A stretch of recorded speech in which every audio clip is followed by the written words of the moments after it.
کوئی اولاد ماں باپ کے ساتھ وہ کچھ نہیں کر سکتی جو ماں باپ نے اس کے ساتھ کیا، لیکن اللہ نے یہاں فرمایا کہ والدین کے ساتھ احسان کرو۔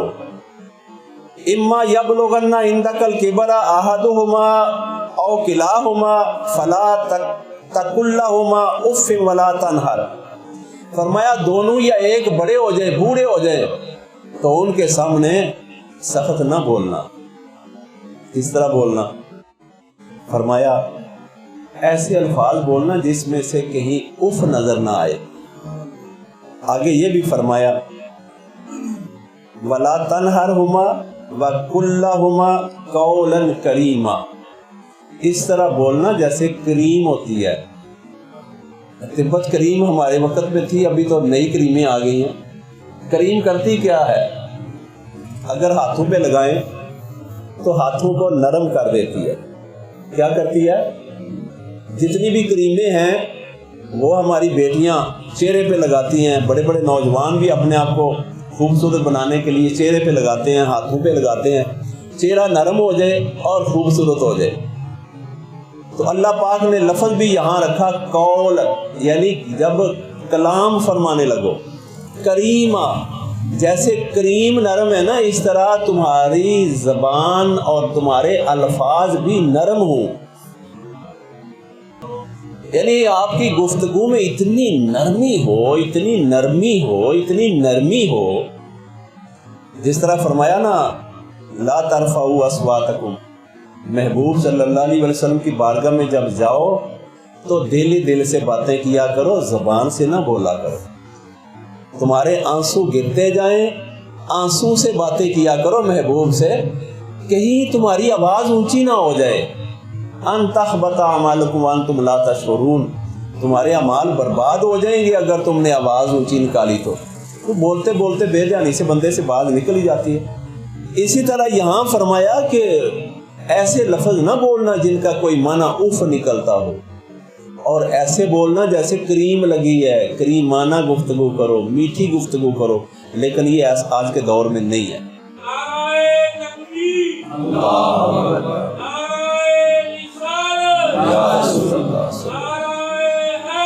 یا علی، آج کے دور میں ایسا ممکن نہیں ہے۔ ہر بندہ ہی پریشان ہے کیونکہ اس نے خود ماں باپ سے کلام ایسا نہیں کیا تھا اور اولاد نے نہیں سیکھا۔ اور میں اپنے ماں باپ کے سامنے جیسے رہتا تھا، مجھے محلے والے کہتے تھے کہ یہ ڈرامے کرتا ہے، اور تھا یہ ڈرامہ ہی، کیونکہ نئی چیز کو ڈرامہ کہتے ہیں نا۔ ماں باپ کی چارپائی پہ نہ بیٹھنا، ان کے جوتے لے کے سینے سے لگا لینا، چومتے رہنا، ان کا استعمال شدہ پانی پینا، ان کی روٹی کے ٹکڑے تلاش کرنا، ادب میں رہنا، جی بھی نہیں بولنا، قربان میں قربان میں قربان، جب لیٹتے قدموں کے تلوے چومنا، تو ہم آس پاس والے کہنے پہ مجبور ہوتے کہ یہ ڈرامے کرتا ہے، لیکن وہ اپنی زبان سے کہتے رہے، لیکن میرے ماں باپ سینے پہ ہاتھ رکھ کے کہتے تھے بیٹا ہم آپ پہ راضی ہیں۔ اور مجھے کبھی نہیں کہنا پڑا کہ امی جان ابو جان میرے لیے دعا کرو، میں قرآن کے عین مطابق ان کے سامنے اپنی زندگی بسر کرتا رہا، تو میرے ماں باپ مجھے دعا دیتے رہے، یہاں تک کہ مجھے منبر پہ بٹھا دیا۔ یہ ساری ان کی کرم نوازی ہے۔ فرمایا قولا کریما واخفض لہما جناح الذل من الرحمہ، یہ بات آ گئی ہے قرآن کی۔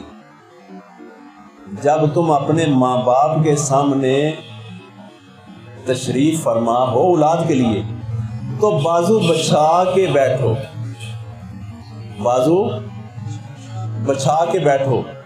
اللہ نقشے بیان کر رہا ہے واخفض لہما جناح الذل من الرحمہ، اور جب تم نے بازو جھکائی دیے، بازو بچھائی دیے، تو ایک اور کام کرنا، من الرحم من الرحمت، اپنے دل میں رحمت ان کے لیے رکھنا، نرمی رکھنا، تمہارے آنسو بتائیں، تمہارا کھڑا ہونا بتائے، تمہاری عاجزی بتائے، تمہارے جسم کے اوپر کپ کپی بتائے کہ تم ماں باپ کے سامنے کھڑے ہو۔ لیکن یہ ممکن نہیں ہے، اس وقت بڑا مشکل ہے۔ ہم مولویوں نے بھی نہیں بتایا، اس لیے کہ ہمیں بھی کھڑے ہونا پڑے گا، اسی طرح ہی بیٹھنا پڑے گا، یہ بڑا مشکل ہے۔ فرمایا اس طرح ماں باپ کے سامنے بیٹھو اور پھر یہ کہو وَقُلْ رَبِّ ارْحَمْهُمَا كَمَا رَبَّيَانِي صَغِيرًا، یا اللہ اس وقت مجھے یاد آ رہا ہے کہ جیسے میں پیدا ہوا تھا تو میں ہاتھ پیر بھی اپنی مرضی سے نہیں ہلا سکتا تھا، میرے ماں باپ ہی مجھے نلاتے دلاتے، میرا بہانہ صاف کرتے، میرا پیشاب صاف کرتے، میری رالیں صاف کرتے، مجھے کپڑے پہناتے۔